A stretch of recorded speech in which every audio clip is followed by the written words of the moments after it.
네, 하나님 말씀 같이 보겠습니다. 마태복음 22장 34절에서 40절까지입니다. 한 절씩 같이 교독하도록 하겠습니다. 예수께서 사두개인들로 대답할 수 없게 하셨다 함을 바리새인들이 듣고 모였는데,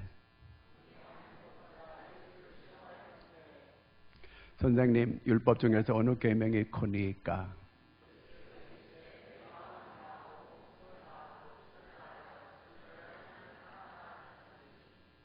이것이 크게 첫째 되는 계명이요.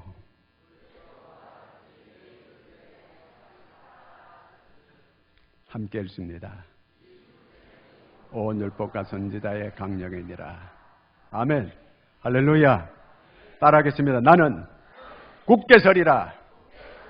조금 전에 찬양했던 그 가사예요. 제가 보고 아주 은혜 받았어요. 나는 굳게 서리라.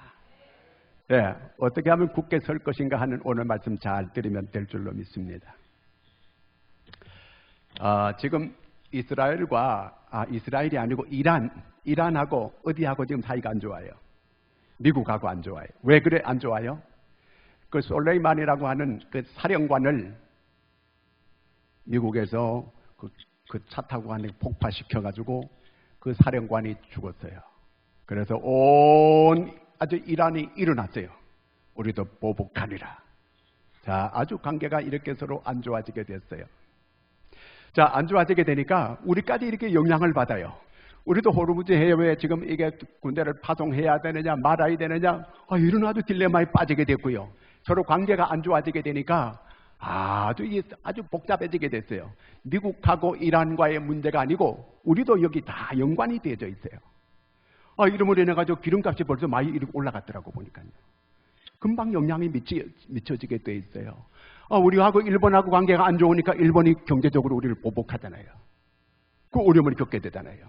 중국하고도 관계가 안 좋으니까 사드 보복을 내가지고 이 여행자들도 제한시키고 이렇게 하거든요. 관계가 서로 좋아야 돼요. 자, 이 관계. 근데 우리가 가만히 뒤에서 보면요, 이게 사람들이 막 이렇게 서로 죽이고 뭐 이렇게 하는 것 같지만 사실은 이렇게 되어지게 된 배경에는요, 사탄이 역사하는 거예요. 다 이렇게 관계를 깨뜨려지게 만들고 불행하게 만들고 불미스러운 일이 일어나고 전부 뒤에 누가 조종하느냐? 사탄이 조종하는 거예요. 우리는 영적으로 늘 깨어 있어서 우리가 이 분별을 잘 할 수 있고 바른 기도를 하나님께 할 수 있는 여러분들이 되기를 바랍니다. 예수님과 이 가룟 유다 관계가 좋았어요. 근데 어느 순간에 관계가 아주 안 좋아지게 됐어요. 왜 이렇게 예수님을 팔아먹고 이렇게 떠나게 되는가? 가룟 유다. 요한복음 6장 70절을 같이 읽습니다. 시작. 내가 너희 12를 택하지 아니하였느냐? 그러나 너희 중에 한 사람은 자, 이렇게 가룟 유다는 왜 이렇게 예수님을 이 관계가 깨어지게 누가 만들었다는 거예요? 마귀가 그렇게 했다는 거예요. 마귀가 그 안에 들어오게 되면 관계가 좋은 관계가 다 깨어져요. 에덴 동산에서 아담과 하와와 하나님과 그 관계를 깨뜨려 버려요. 누가 이렇게 했어요? 사탄이 와서 그들을 꼬드겨서 유혹해가지고 하나님과 관계가 깨어지게 이렇게 만든 거예요. 자, 부부가 서로 행복하게 살았어요. 어느 순간에 우리는 성격이 안 맞대요. 성격이 잘 살다가 성격이 안 맞다고 해가지고 이혼해요. 근데 그 속에 뒤에 배후에 뭐가 역사한다? 마귀가 역사한다는 걸 꼭 아셔야 돼요. 마귀가 두 사람을 자꾸 간격을 벌어지게 하고 깨어지게 이렇게 만드는 게 마귀 역사예요. 그걸 아셔야 돼요. 그래서 우리는 이 마귀가 역사할 때에 자꾸 사람을 공격하려고 해요. 사람을 자꾸 미워하려고 해요.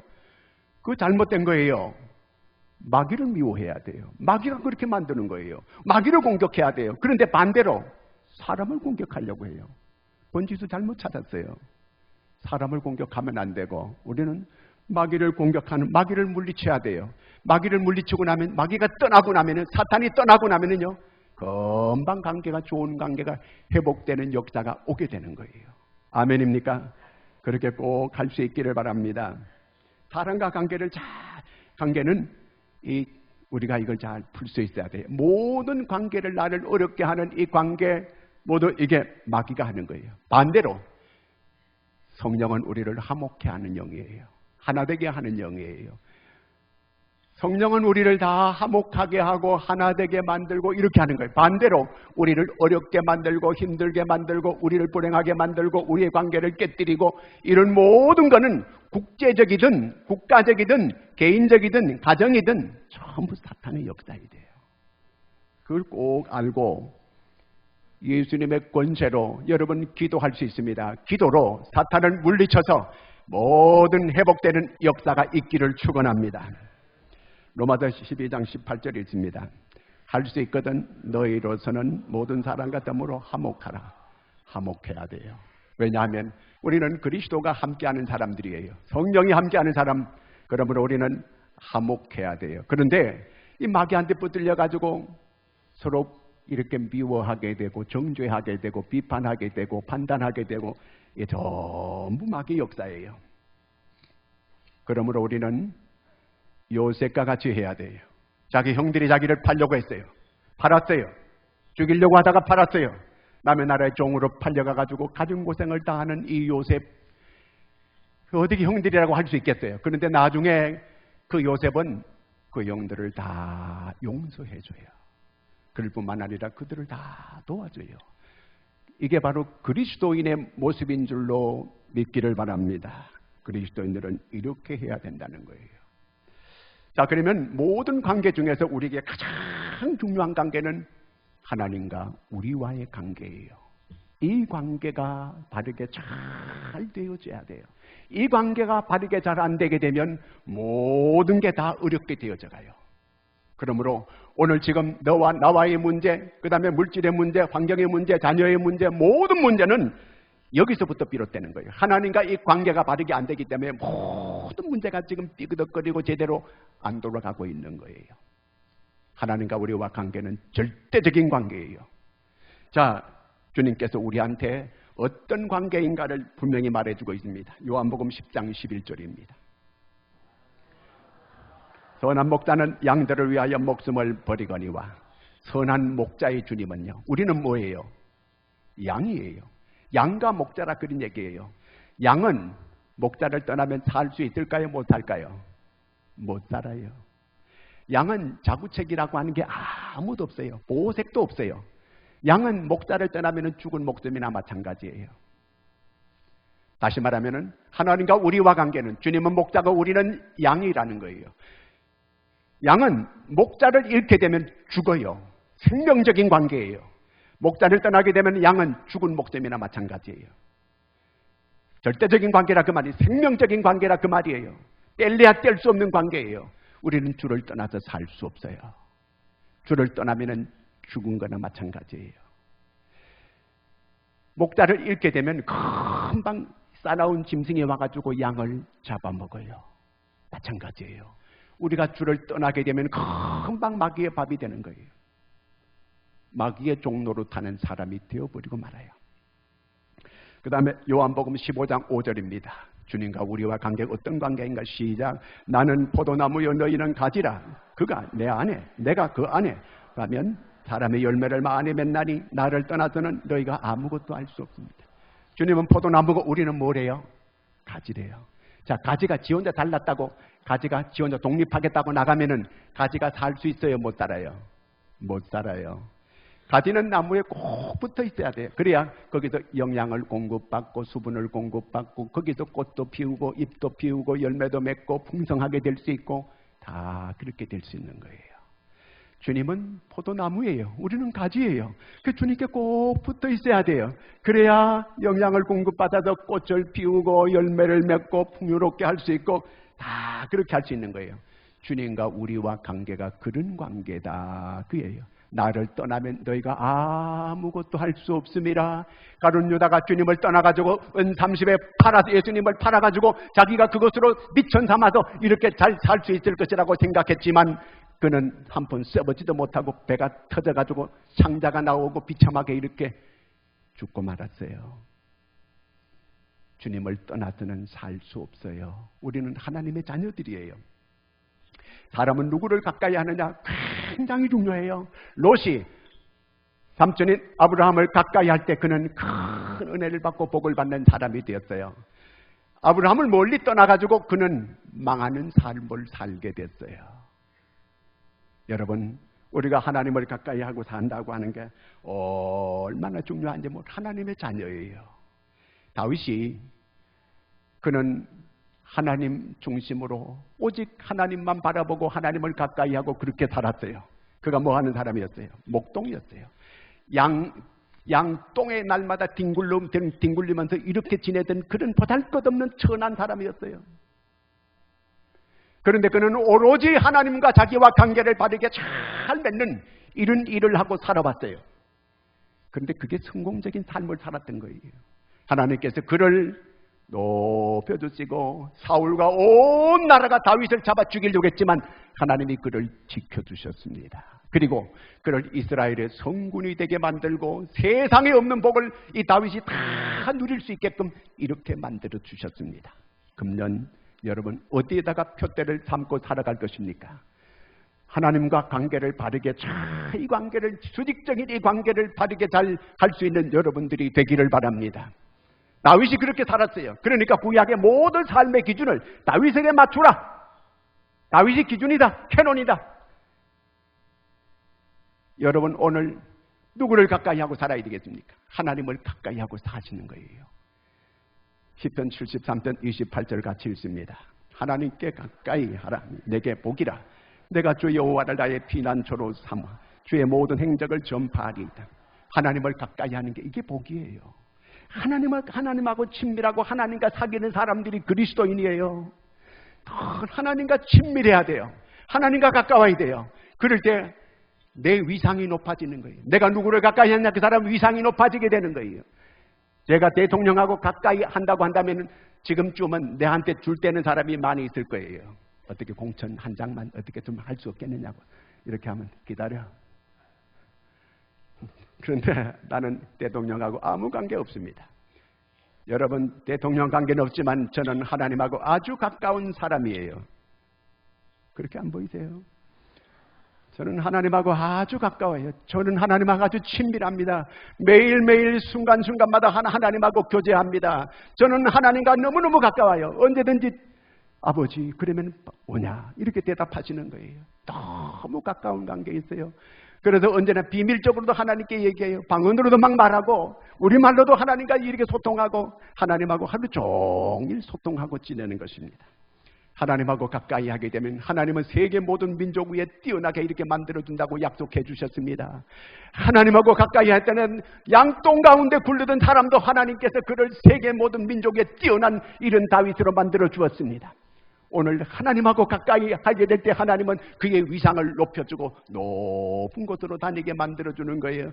사슴이 높은 곳으로 다니듯이 오늘 주님을 가까이 하고 주님을 내가 가까이 섬기게 되면 주님은 내게 자녀되는 권세를 준다고 했어요. 그 자녀 권세로 우리는 사탄 마귀를 물리칠 수 있습니다. 예수의 이름의 권세를 가지고 사탄 마귀도 물리칠 수 있고 이 악령들을 다 물리칠 수 있습니다. 그러므로 우리는 그 권세를 누리고 살아갈 수 있어요.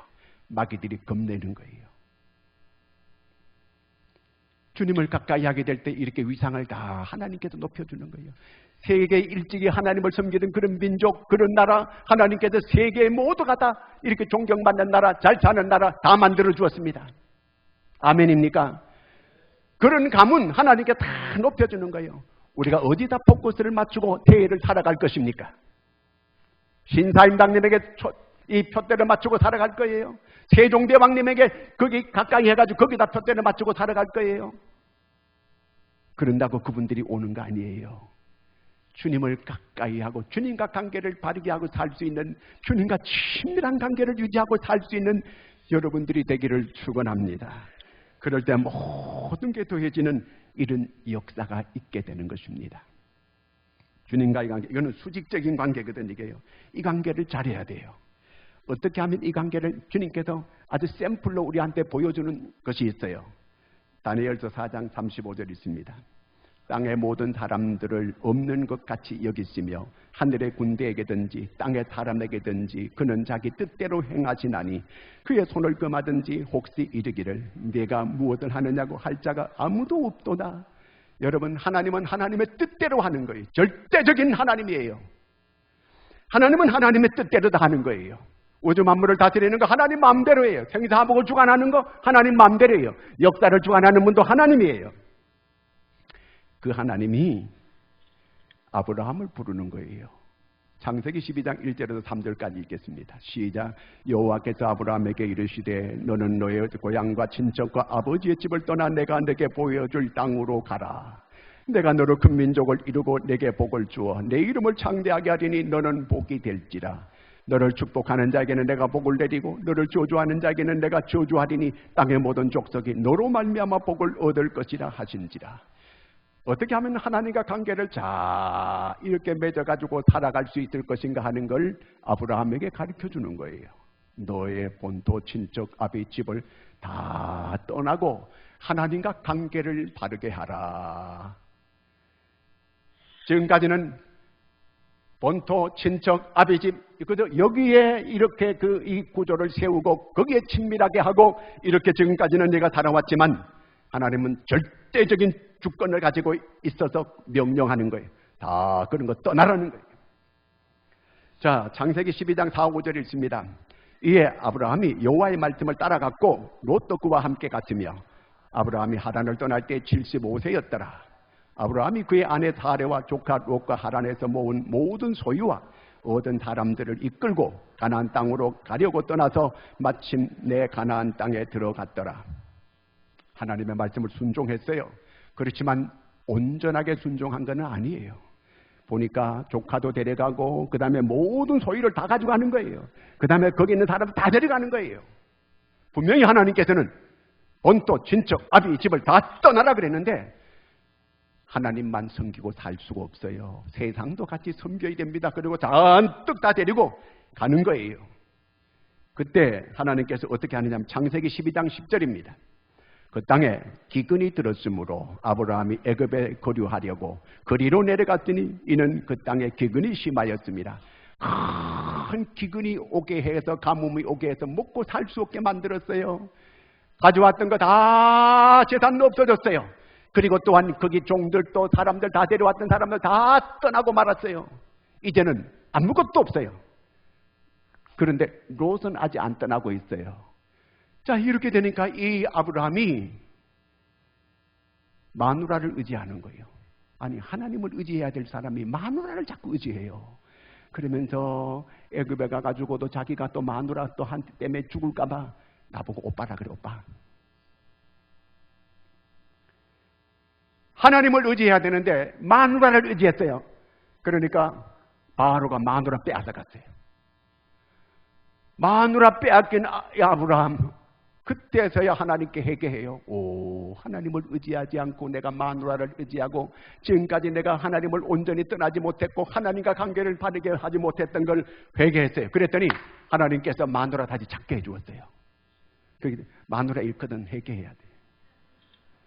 회개하니까 다시 하나님께서 돌려줬어요. 그래가지고 이제 가나안 땅으로 다시 돌아왔습니다. 가나안 땅에 돌아와가지고 이제 하나님께서 복을 주셔가지고 잘 살게 해줬어요. 잘 살게 되니까 이게 또 이 아브라함의 가족하고 롯의 가족하고 종들 간에 싸움이 자꾸 벌어지게 되는 거예요. 여러분, 재물이 많아지게 되면 다툼이 일어나게 돼 있어요. 싸움이 일어나게 됐어요. 그런데 여기 보니까 아브라함은 관계를 중요하게 여겨요. 그런데 롯은 재물을 중요하게 여겨요. 이 롯은 적어도 삼촌한테 이 선택권을 줘야 되는데 이 아브라함이 네가 좋은 걸 선택해가지고 가라. 그 당시에는 좋은 곳이라고 하는 거는 물이 풍부하고 그 다음에 또 양을 잘 칠, 그들은 유목민들이기 때문에 양을 잘 칠 수 있는 그런 곳으로 이렇게 좋은 땅을 차지하는 거거든요. 그러니까 이 롯이 자기 삼촌한테 기회를 줘야 되는데 지가 그쪽을 차지해 가겠다는 거예요. 재물에 더 관심이 있는 아브라함은 혹이라도 그 그 관계가 깨어지게 되면 안 좋으니까 네가 좋은 것을 선택해가라. 그러니까 이 롯은 좋은 땅을 차지해갖고 아브라함은 척박한 땅을 차지할 수밖에 없었습니다. 결국 이 아브라함과 갈라져가지고 재물 중심으로 살던 이러한 롯은 소돔과 고모라가 망하면서 다 망해버리고 말게 돼요. 아브라함은 척박한 땅에 갔지만 관계를 중요하게 여기고 하나님과 관계, 사랑과의 관계, 이 관계를 잘 맺으려고 했던 이 아브라함은 큰 거부가 되고 자기 집에 군사를 318명을 이리고 데리고 있는 큰 아주 이런 갑부가 됐습니다. 바르는 관계를 유지하는 거, 하나님과 관계, 이웃과의 관계를 바르게 하니까 모든 이게 영적 흐름, 축복의 흐름이 잘 이어가게 되더라, 그런 얘기입니다. 자, 그런데 또 문제가 생겼어요. 100세에 하나님께서 아브라함에게 아들 주었잖아요. 그 이름이 이삭이잖아요. 나이가 이제 한 20살 정도 됐어요. 이 아브라함이 나이가 많아져가지고 늦게 아들 하나 얻으니까 이 아들에 홀랑 빠졌네. 하나님께서 그 꼴을 또 못 보는 거예요. 하나님과 관계가 이게 멀어지게 되고 아들하고 관계만 찰떡궁합이 돼가지고 아들 바쳐. 하나님은 질투하는 하나님이에요. 그러니까 아브라함이 알거든 이제요. 네 하고 이 아들을 잡아가지고 하나님께 번제로 바치려고 모리아산을 향하여 올라가서 산꼭대기 올라가가지고 단을 쌓고 제물을 갖다가 이제 올려야 되는데 거기에 이삭을 잡아가지고 올려놓고 이제 그 아이를 잡아가지고 하나님께 번제로 드리기 위해서 칼로 내리치려고 하는데 하나님께서 말씀해 주시는 거예요. 먼저 창세기 13장 14절에서 17절까지 읽고 그 다음에 또 보겠습니다. 롯이 아브라함을 떠난 후에 여호와께서 아브라함에게 이르시되 너는 눈을 들어 너 있는 곳에서 북쪽과 남쪽과 동쪽과 서쪽을 바라보라. 보이는 땅을 내가 너와 내 자손에게 주리니 영원히 이르리라. 내가 내 자손이 땅에 티끌 같게 하리니 사람이 땅에 티끌을 능히 셀 수 있을진데 내 자손도 세리라. 너는 일어나 그 땅을 종과 행으로 두루 다녀보라. 내가 그것을 내게 주리라. 하나님께서 큰 교훈을 주고 이제 장애물을 모든 하나님과 관계 이 장애물은 다 제거했어 이제요. 그런데 이제 아들한테 또 빠진 이 아브라함에게 하나님께서 아들 잡아 바치라고 하는데 창세기 22장 12절 시작.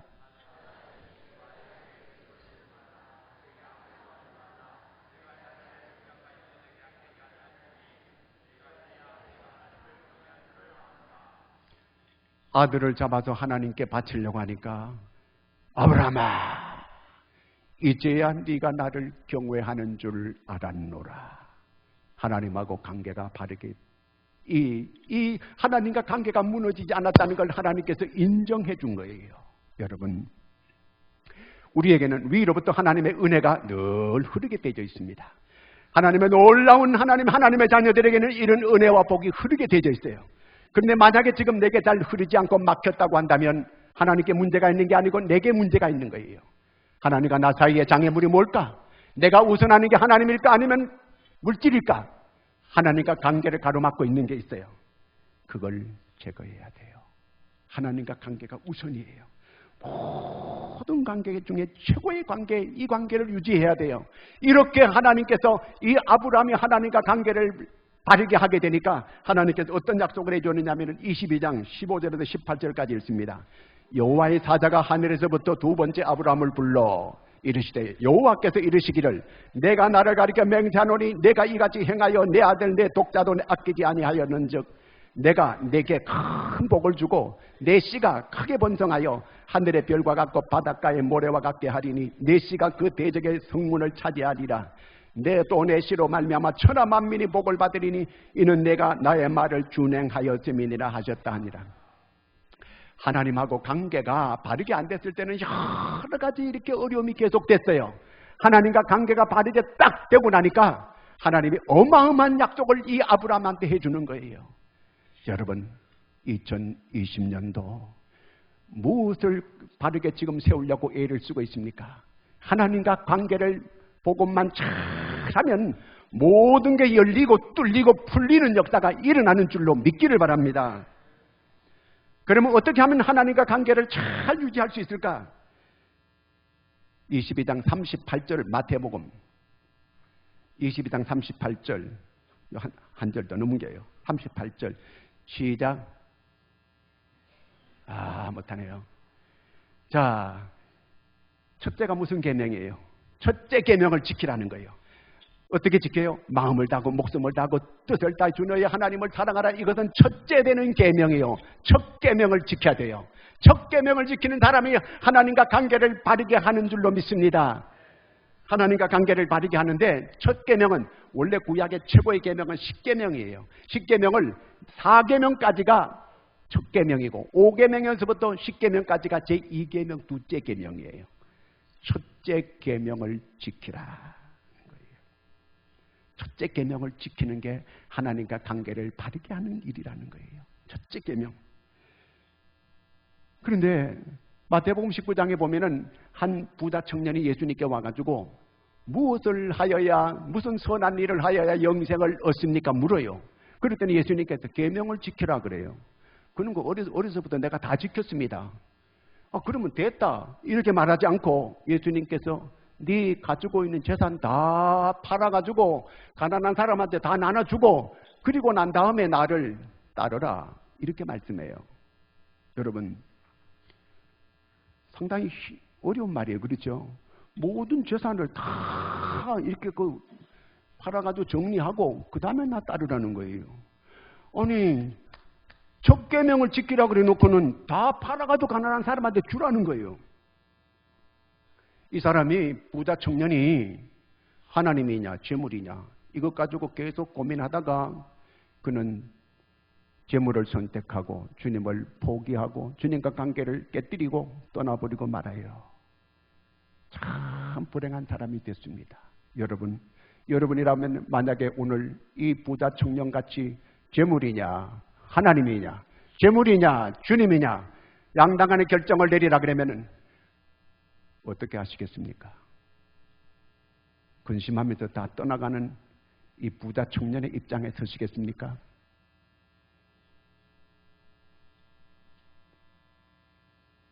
먼저 그러면 하나 질문을 해야 되겠습니다. 여러분은 지금 모든 가지고 있는 게 내 것이라고 생각합니까? 주님의 것이라고 생각합니까? 왜 말을 잘 못하세요? 모든 것은 하나님의 것입니까? 내 것입니까? 여러분 생명도 하나님의 것이라고 믿으세요? 재물도 하나님의 것이라고 믿으세요? 그러면 재물 내놓을 수 있겠습니까? 대답 아멘도 있습니다. 근데 하나님은 다 내놓으라 그 소리 안 해요. 오늘 하나님은 전체는 다 하나님의 것이다. 그렇지만 그 대표되는 거 한 개만 내놓으면 다 내놓은 거라고 인정한다는 거예요. 모든 거는 다 하나님의 것이다. 그런데 그 가운데 한 개만 내놓게 되면 다 내놓은 걸로 그렇게 인정을 하는 거예요. 그렇게 하라는 거예요. 이게 바로 계명을 지키는 거라는 거예요. 자, 계명을 우리가 이렇게 다 지킬 수 없어요. 지킬 수 없는데 지킬 수 있는 방법을 가르쳐 주는 거예요. 로마서 13장 10절 읽습니다. 사랑은 이웃에게 사랑하면 계명을 다 지킨 거다. 사랑하면 다 아까 37절에 보니까 마음을 다하고 목숨을 다하고 뜻을 다하여 주 너의 하나님을 사랑하라는 거예요. 사랑하면 다 지킨 게 된다는 거예요. 여러분 사랑하면 마음이 따라가게 돼 있어요. 마음이 따라간다는 건 물질도 따라가게 돼 있어요. 우리는 하나님을 사랑해야 돼요.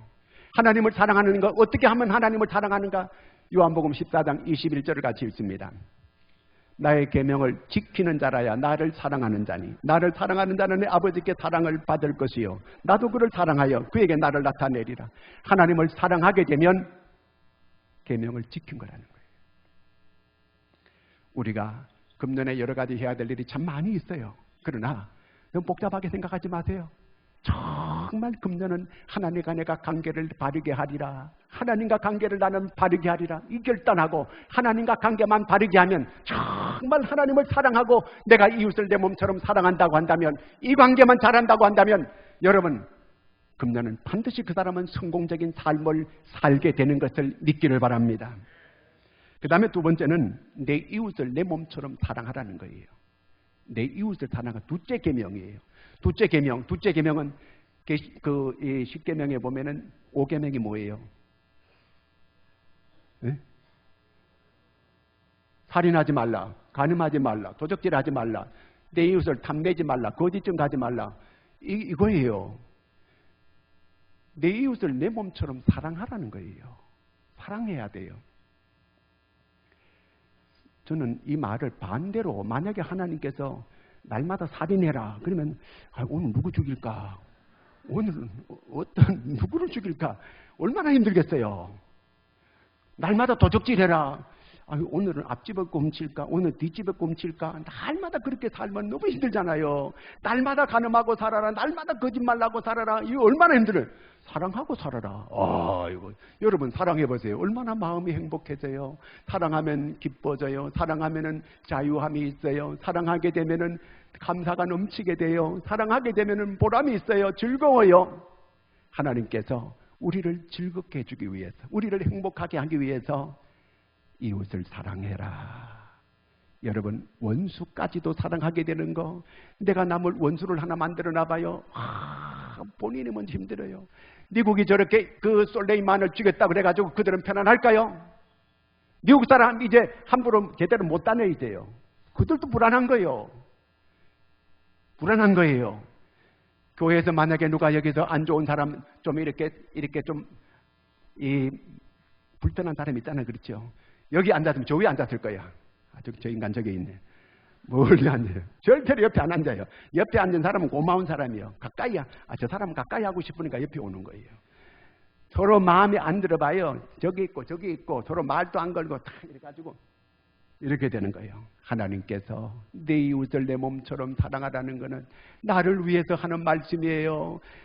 그래서 내가 마음고생하기를 원하지 않는다는 거예요. 네가 사랑하고 살아라니, 사랑하게 되면 내 마음이 행복하고 내 마음이 즐겁고 내 마음이 기쁘고 그런 거예요. 그러므로 예물을 드리려고 하다가도 내가 누구에게 원망을 들을 만한 일이 있거들랑 그거 예물 놔두고 그렇게 남하고 이렇게 원수 맺어놓고 여기서 예배 드린다고 하나님 그 예배 안 받는다는 거예요. 그 기도 응답 안 된다는 거예요. 그래서 마태복음 5장 23절부터 읽겠습니다.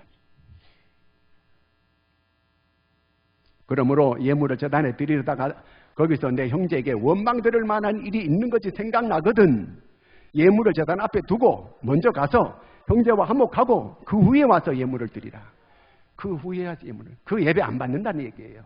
내가 이렇게 해놓고 예배 드린다고 앉아가지고 주여 아니라는 거예요. 그 예배 안 받는다는, 그 기도 안 듣는다는 거예요.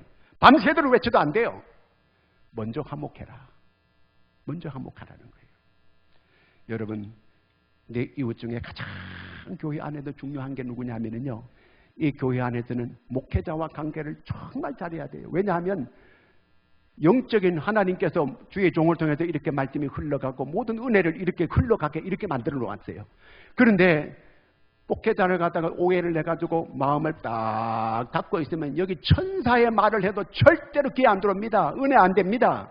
그러면 누가 손해예요? 본인이 손해예요. 그러므로 여러분, 주의 종을 불쌍히 여기시기 바랍니다. 그리고 기도해 줘야 돼요. 왜냐하면 본인이 다 막히기 때문에 그래요. 본인이 다 막히는 거예요. 그거 안 되는 거예요. 히브리 13장 17절을 같이 읽습니다. 히브리서 13장 시작. 너희를 인도하는 자들에게 순종하고 복종하라. 경성하기를 자신들이 청산할 자인 것 같이 하느니라. 그들로 하여금 즐거움으로 이걸 근심으로 하게 하지 말라. 아무 유익이 없어요. 마귀가 자꾸 나에게 은혜를 못 받게 하기 위해서 자꾸 차단시키고 가로막고 하는 거예요. 전부 그게 마귀의 역사예요. 그러므로 영적인 게 우리 잘 알아야 돼요. 물리쳐야 돼요. 불편한 관계에 있는 거, 우리를 불편하게 만드는 원수 마귀야. 내게서 떠나갈지어다. 명령하세요. 주의 종과 자꾸 이렇게 오해를 자꾸 만들게 하는 이 원수 마귀야. 내게서 떠나갈지어다. 명령하세요. 그럼 물러가요. 깨끗하게 되는 거예요. 언제나 관계가 먼저예요. 주의 종하고 관계를 잘 해야 되는 거예요. 예수님께서 말씀하시기를 내가 보낸 사람을 영접하는 것은 나를 영접하는 것이고 내 보낸 자를 핍박하는 자는 바로 나를 핍박하는 것이다. 주님께서 말씀하신 거예요. 그러므로 오늘 우리는 이 관계를, 좋은 관계를 유지하려고 해야 돼. 왜냐하면 그래야 내가 사니까 그래. 내가 목사가 산다는 얘기가 아니고 본인이 사는 거예요. 그렇기 때문에 우리 관계를 잘 목회달라고 늘 기도하고 이 좋은 관계를 유지해가지고 영적인 흐름의 계보가 잘 이어지는 이런 역사가 있기를 축원합니다. 이 수평적인 관계, 오늘 내가 만약에 어떤 일이 잘 안 풀리거나 문제가 있거나 그럴 때에 이게 뭔가 막힌 것이 있구나. 그걸 알고 내 관계를 바르게 해야 돼요. 마태복음 16장 19절 같이 읽습니다. 내가 천국 열쇠를 내게 주리니 내가 땅에서 무엇이든 매면 하늘에서도 매일 것이요 내가 땅에서 무엇이든 풀면 하늘에서도 풀리리라. 이게 베드로한테 주님께서 주신 약속이에요. 내가 천국 열쇠를 내게 준다. 네가 누구를 땅에 딱 매면 내가 그를 갖다가 하늘에서 메어 놓겠다. 절대로 은혜 안 주겠다 그 얘기예요. 누구를 저주하는 주의 종이 저주하면은 하나님께서 그 저주가 임하게 만들어 버린다는 거예요. 베드로한테 한 약속이에요. 땅에서 네가 풀어주면 내가 다 풀어주겠고 하늘에서 풀어주겠고 네가 땅에서 매면 내가 하늘에서 매게 만들어 버릴 것이라는 거예요. 그러므로 좋은 관계를 서로 유지해야 돼요. 성도도 마찬가지예요. 누가 하나님 앞에 이렇게 매여가지고 있는 사람이 있다면 내 기도가 안 돼요. 내 예배를 하나님이 안 받으시는 거예요. 관계가 중요합니다. 여러분, 만약에 내가 일이 잘 안 풀리고 내가 지금 여러 가지 막히게 돼 있고 내가 지금 여러 가지 어려움을 겪고 있다고 한다면 내가 막힌 게 내가 지금 풀어야 될 게 뭐가 있는가? 이것부터 뭔가 관계를 내가 막아놓은 게 뭔가 있어요. 하나님과 나 사이에 여러분 사람과 사람과의 문제 같지만 사실은 하나님과 나와 이 수직적인 관계가 문제가 있다는 그 얘기예요. 저 사람하고 나하고 문제인데 왜 하나님과 나와 문제가 있는가? 하나님과 나와 문제만 바로 됐다고 한다면, 바른 관계라고 한다면 이웃과의 문제는 아무 문제가 될 것이 없어요. 저와 나 사이의 문제가 하나님과 나 사이에 이 문제가 된 거예요.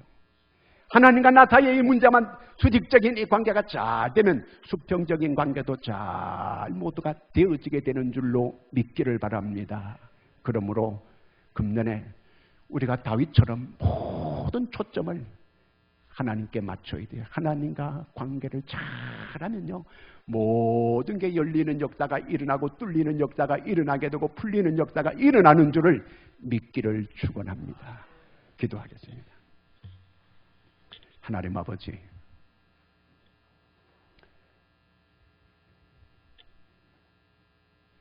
금년에 새롭게 한 해가 시작되면서 우리는 하나님과 우리와 관계, 이웃과의 관계, 이 관계를 바르게 잘해서 이 다윗처럼 모든 게 풀리고 열리고 풍성케 되는 이런 은혜를 누리는 저희들이 다 되게 하여 주시옵소서. 예수님의 이름으로 기도하옵나이다. 아멘.